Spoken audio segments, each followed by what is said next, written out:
Kamusta na po kayo mga kapatid? Narito po tayong muli sa ating The Shepherd's Voice at tayo po ay mag-aaral muli sa ating pang-araw-araw na devotional. Ayan.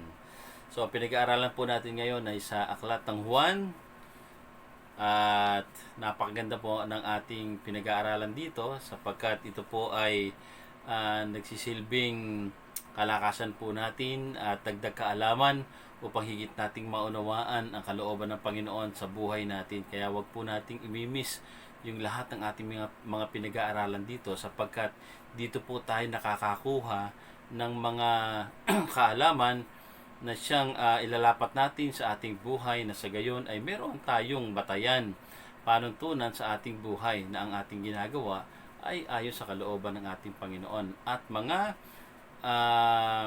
katuruan ako saan pangahawakan natin sa ating pananampalataya. Ayan. Dito sa Aklat ng Juan, chapter 3 ay meron po tayong isang napagandang istorya na naman dito. Meron na namang na-encounter ang ating Panginoong Hesus dito. Kaya eto na, babasahin ko na po para sa inyo. Sa John, sa 1:3:1-11. May isang Pariseo na nagngangalang Nicodemo na pinuno ng mga Hudyo. Isang gabi pumunta siya kay Jesus at sinabi, "Rabbi, nalalaman po namin kay isang tagapagturong mula sa Diyos sapagkat walang makagagawa ng mga himalang ginagawa ninyo kung wala sa inyo ang Diyos." Sumagot si Jesus, "Tandaan mo ang sinasabi kong ito. Malibang ipanganak na muli ang isang tao, hindi siya makikita ang paghahari ng Diyos." Yan. Hindi niya raw makikita ang paghahari ng Diyos kapag hindi siya isinilang na muli. Sagot ni Nicodemo, paano mapapanganak pang muli ang isang tao kung matanda na siya? Makakapasok pa ba siya sa sinapupunan ng kanyang ina para muling ipanganak? Tanong ni Nicodemo. Sagot naman ni Jesus, "Tandaan mo ang sinabi kong ito. Malibang ang isang tao ay panganak sa pamagitan ng tubig at ng Espiritu, hindi siya makakapasok sa kaharian ng Diyos." Ang taong pinanganak sa laman ay laman nga. Ang taong pinanganak sa Espiritu ay Espiritu. Huwag kang magtaka sa sinabi ko sa iyo. Kayong lahat ay kailangang ipanganak na muli. Ayan. Sabi ni Nicodemo, paano mangyayari yon? Tanong ni Nicodemo. Sumagot si Jesus, "Guro ka pa naman ng Israel. Hindi mo naunawaan ang mga ito. Pakatandaan mo, ang sinasabi namin ay nalalaman namin at ang pinapatotohanan namin ay nasasaksihan namin. Subalit hindi ninyo tinatanggap ang aming patotoo." Ayan, puri ng Panginoon sa pagbabasa at pagkarinig ng kanyang salita. Okay, so pag-aralan po natin ito, hayaan natin na kumilos ang Banal Espiritu sa ating pag-aaral. Okay. Ang na-encounter ng ating Panginoong Hesus, si Nicodemo. Okay, si Nicodemo po ay isang Pariseo. At hindi lamang siya isang Pariseo, kundi siya ay pinuno ng mga Pariseo. Nakatataas sa konsilyo ng mga Pariseo. So, siya ay kasama sa mga religious leader na kung saan ay madalas na bumabatikos dito sa Panginoong Hesus. Naku, pati maging si Juan Bautista ay binabatikos ng mga Pariseo na ito.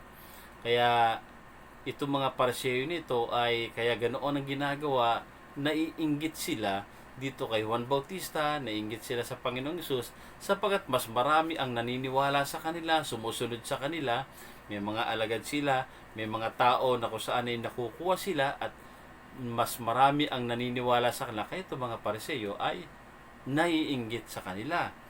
Pero parang kakaiba yata itong si Nicodemo na ating pag-aaralan. Bagamat ang mga Pariseo ay sila yung mga tumutulig sa Panginoong Hesus, kasabwat ang mga Roman leader, inaayawan nila ang Panginoong Hesus. Itong mga religious leader na ito at itong sina Herodes at yung mga Roman Empire, yung mga nasa katungkulan na political, ayan. tingnan po natin bakit kaya nagpunta si Nicodemo sa ating Panginoong Yesus. Ano kaya ang kanyang pakay? So, ang pakay ng itong si Nicodemo nito ay talagang malaman niya ang katotohanang nagbumula sa ating Panginoong Yesus dahil nakita niya na nakahihigit ang kaalaman ng Panginoong Yesus patungkol dito sa mga bagay patungkol sa Diyos. At maaring nakita niya yung nalaman yung kanyang mga himalang ginagawa.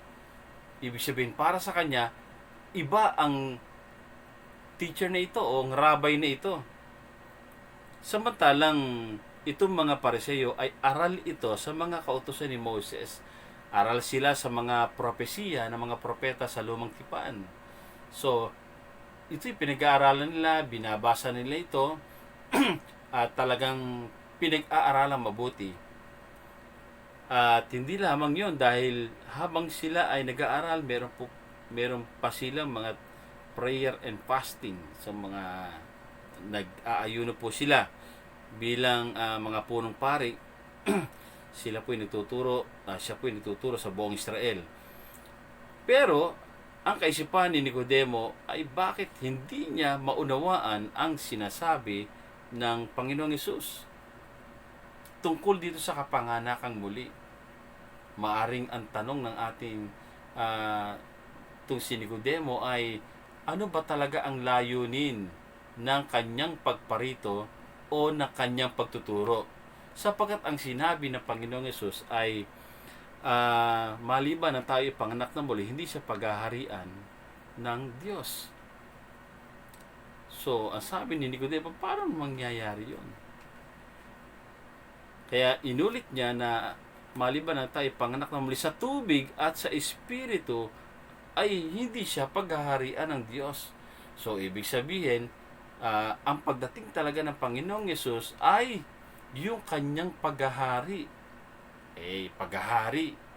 Ibig sabihin, ang paghahari pala ng Diyos ay mayroong proseso bago ka pagharian ng Diyos. Dahil hindi ka paghaharian ng Diyos kung hindi mo kilala si Kristo. Okay, ang paghahari ng Diyos ay kailangan ipanganak ka sa tubig. Pag sinabing ipanganak ka sa tubig, okay, alam naman natin yung tinatawag na water baptism. Okay, ang water baptism ay inilulubog sa tubig. Ibig sabihin, ito ay simbolo na ikaw ay inililibing sa tubig. At sa iyong pag-ahon, ikaw ay mayroong bagong buhay sapagkat pinagsisihan mo ang iyong mga kasalanan. Ayan. So, at yun namang sa Espiritu ay ikaw ay panananahan ng banal na Espiritu at hahayaan ng Panginoon Diyos na ang banal na Espiritu ang kumilos sa iyong buhay. So may baptism din in the Holy Spirit. Ayan. So alam din ni Nicodemo na ang Panginoon ay mula sa Diyos dahil nakita niya sa kanyang mga salita at gawa ng Panginoon na siya ay mula sa Diyos. Pero bakit hindi ito malubos maisip? Kaya nga si Nicodemo, gabi siya pumunta dahil ayaw niya na may makakita sa kanya. Ayaw na malaman ng ibang Pariseo na siya ay nagtatanong sa Panginoong Hesus. Ayan. Bagamat maganda ang layunin ni Nicodemo, so nakakatuwa dahil kahit na sinong mga edukado o may mga pinag-aralan ay nagkakaroon pa rin ng interest sa ibang bagay or maunawaan, malaman nila mula daw sa mga tao na kung saan ay pwedeng magbigay sa kanila ng isang aral na kung saan ay mas maliliwanagan nila ang mga aral patungkol sa Panginoon. Ayan. Kaya si Nicodemo, tunay talaga ang kanyang pakay, yung kanyang layunin, malaman kung ano ang kalooban ng Panginoon. Kaya nga nung itinuro ito sa kanya, hindi niya agad mag-get, ano? Kaya kailangan pa uli niyang magtanong. Anong tanong niya? Papaano ba ito mangyayari? Ipapanganak, matanda na. Paano makakapasok ulit doon sa sinapupunan ng ina para may panganak na muli? O yan, sabi ng Panginoong Isus, ikaw naman, tagapagturo ka pa naman ng Israel, hindi mo naiintindihan yung sinasabi ko. Ang iniisip mo, pisikal. Ang itinuturo ko sa iyo ay spiritual. Sapagkat ang kapanganakang muli na sinasabi ng Panginoong Isus ay yung tinatawag na kapanganakang mula sa Diyos, mula sa langit. Ito'y kapanganakang espiritual. Ang espiritu natin ang ipapanganak, hindi yung pisikal natin. Sapagkat yung ating pisikal ay ipinanganak na. Ang espiritual kailangan ipanganak dahil ang espiritu ay natutulog. Ang espiritu ay patay. So kailangan mabuhay, kailangan gisingin. Sapagkat kapag hindi nabuhay, hindi nagising itong spiritual natin dahil yung katauhan po natin ay mayroon tatlong bahagi. Ang body, soul, and spirit. Kaya ito po ay tinatawag na tripartite being, ang ating pong katauhan. Ang ating katawan, ito po yung nakikita. At ito namang kaluluwa, yung neutral, at yung ating spirito ay yung spiritual na bahagi ng ating katauhan. Kaya tatlo po ito, sapagkat tayo ay nilikha ayon sa wangis ng ating Panginoong Diyos na siya ay Trinity, God the Father, God the Son, and God the Holy Spirit. Gayun din naman din tayo. Meron tayong katawan, kaluluwa, at spirito. At itong espiritu na ito ang makikipag-ugnayan sa ating Panginoong Diyos. Kaya kung tayo ay patay ang ating spiritual, patay ang ating espiritu, so wala tayong magagawa para sa Panginoon. Hindi kapag patay ang espiritu natin, wala tayong pagkaunawa sa pagsamba, sa pananalangin, pagbabasa ng Bible, pag-aaral, pag-witness, pakikipag-fellowship. So, hindi po natin magagawa mga bagay niyan. Pero kung tayo ay buhay ang spiritual life natin, buhay ang espiritu natin, mauunawaan natin ang mga bagay na ito. Sapagkat kung buhay ang espiritu natin, ay magagawa natin ang lahat ng bagay patungkol sa spiritual na bagay. Pero kung tayo ay nabubuhay lamang sa laman, sa physical natin, dito sa body natin, ang gagawin lang natin, di yung kung anong gusto ng laman natin. So, ganoon po yun. At kapag ang ating katawan ay namumuhay sa pagkakasala, di pa lahat ng ating mga kasalanan ay papasok to sa kaluluwa. At ang kaluluwa nito, pagka dating sa langit at nakitang punong-puno ng kasalanan, di mapaparusahan. Pero kapag tayo ay nabuhay sa spiritual, ang spiritual natin ay malakas, matatag, makapangyarihan. So, natatalo ang mga gawa ng laman sapagkat tayo ay namumuhay sa espiritu ng ating Panginoon. Kaya naman kapag alam natin na ang mga bagay nito, so ginagawa natin ang kalooban ng Panginoon, meron tayong pananampalataya, may pag-ibig tayo sa Panginoon, meron tayong mga pagsisisi na kasalanan, meron tayong pagtanggap sa Panginoon, meron tayong pagsamba, meron tayong pananalangin, meron tayong pagbabasa, pag-aaral ng salita ng Diyos. So, at ito ang pumapasok sa ating kaluluwa. Kaya naman pagdating ng kaluluwa doon sa langit, makikita niya na tinubos ng ating Panginoong Hesus. Kaya naman tayo ay naging karapat-dapat sa kaharian ng Diyos. Kaya kung hindi tayo ipapanganak na muli, ay hindi talaga tayo paghaharian ng Diyos. Sapagkat wala tayong kamalayan sa mga bagay na espiritual. Kapag hindi pinanganak na muli ang isang tao, ay mapapahamak ang kanyang buhay sapagkat hindi siya paghaharian ng Diyos. Kaya nga sabi ng Panginoong Hesus, kailangan lahat kayo ay ipanganak na muli, ma-born again ang lahat. Sapagkat ito ang nais ng Panginoon na may panganak na muli ang lahat ng tao para siya ay pagharian ng Diyos. Kaya yung born again, hindi po yan reliyon. Yan po ay experience. Sapagkat dito po natin mararanasan ang paghahari ng Diyos. Kaya ayan, sa ating pagtanggap, sa ating pananampalataya sa Panginoong Hesus, ay nagkakaroon po tayo na tinatawag na spiritual birth. At ang spiritual birth ito, kapanganak ang muli, dito tayo magsisimula na mamuhay na may pananampalataya sa Diyos, mamumuhay tayo ng spiritual, magiging baby Christian tayo, pakakainin tayo ng salita ng Diyos, pakakainin tayo ng mga bagay na spiritual hanggang sa lumago tayo sa pananampalataya. And then, kapag tayo ay matured na, marunong tayong lumaban sa mga tukso sa mundong ito, at tayo ay hindi na madadaya, malilinlang ng ating kaaway sapagkat namumuhay na tayo spiritually. Ayan, so yung mga ipinanganak na muli, maranasan natin yung born again experience hanggang sa tayo ay makapasok sa pamilya ng Diyos. Ayan, at sa pamilya ng Diyos, diyan tayo alagaan, diyan tayo palalakihin, diyan tayo palalakasin, at diyan tayo gagamitin ng Panginoon hanggang sa dumating ang panahon na gagamitin niya tayo sa ating paglilingkod sa Kanya bilang mga lingkod at bilang mga anak ng Diyos. Naniniwala ko na unawaan po ito ni Nicodemo. At kaya naman si Nicodemo ay naging isang lihim na alagad ng ating Panginoong Hesus. At si Nicodemo ang kasama si Joseph de Arimathea, sila po ang kumuha sa bangkay ng Panginoong Hesus. At siya din ang kumukontra sa mga ginagawa ng ibang mga Pariseo. Kaya itong si Nicodemo ay naging isang lihim na tagasunod ng ating Panginoong Hesus. Ayan. At kung na-encounter din natin ang Panginoong Hesus, tayo po ay mapapabilang din sa pamilya ng Diyos at magiging tagasunod tayo ng ating Panginoong Kristo.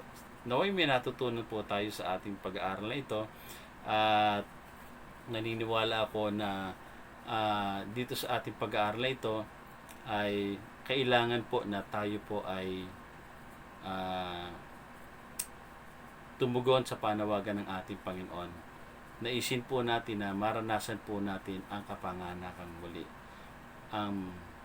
Yung tinatawag na born again experience, sapagkat sabi ng Panginoong Jesus, lahat po kayo, lahat tayo ay kailangang ipanganak na muli. Kapag hindi po naranasan ang kapanganakang muli, hindi po tayo paghaharian ng Diyos.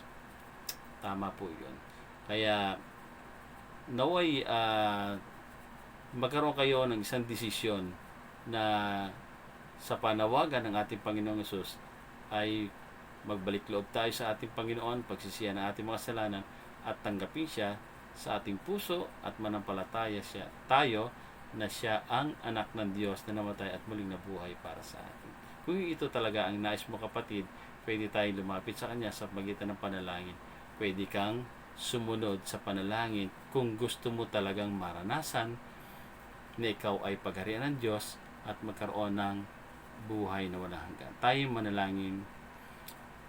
Ang Panginoong Hesus ay nagnanais na ikaw ay bigyan ng karapatan na maging anak ng Diyos at mapabilang sa pamilya ng ating Panginoon, at nasa gayon ay magkaroon ka ng karapatan sa kaharian ng langit. Kaya kung nais mong magkaroon ng makamit ang kaligtasan at buhay na walang hanggan, sabihin mo ang panalangin ito. Kapatid, sumunod ka sa aking panalangin. Sabihin mo, Panginoong Hesus, patawarin mo po ako sa aking mga naagawang kasalanan. Linisin mo po ako sa lahat ng aking karamihan. Naniniwala po ako na ikaw ang anak ng Diyos na namatay para sa akin, para tubusin ako sa aking mga kasalanan. Naniniwala po ako sa mga oras na ito, pinatawad mo na ako sa aking mga kasalanan. Nilinis mo na ako sa lahat ng aking karamihan. Panginoong Hesus, tinatanggap kita sa aking puso bilang Panginoon at tagapagligtas ng aking buhay. Panginoong Hesus, nananampalataya ako sa iyo na ikaw ang anak ng Diyos na namatay at muling nabuhay para sa akin. Panginoong Hesus, naniniwala po ako na sa mga oras na ito, na sa aking pagtanggap at pananampalataya sa iyo, binigyan mo ako ng karapatan ng pagiging anak ng Diyos. Nananampalataya ako na ako ngayon ay anak na ng Diyos. Salamat po, Panginoon. Ipinagkakatiwala ko na sa iyo ang aking buhay. Bilang Panginoon, ako po ay tunay na magmamahal sa iyo at susunod sa iyong kalooban at gagawin ang mga bagay na iniutos mo sa akin bilang lingkod ng Panginoon. Salamat po, O Diyos, sa kapatawaran, sa kalinisan, sa kaligtasan, sa buhay na walang hanggan, na pinagkaloob mo sa akin ngayon. Sa pangalan ng Panginoon Jesus. Amen. Purihin ang Panginoon. Kapatid, kung ikaw ay sumunod sa panalangin nito, angkinin mo ang banal na Espiritu ng Panginoon na nais niyang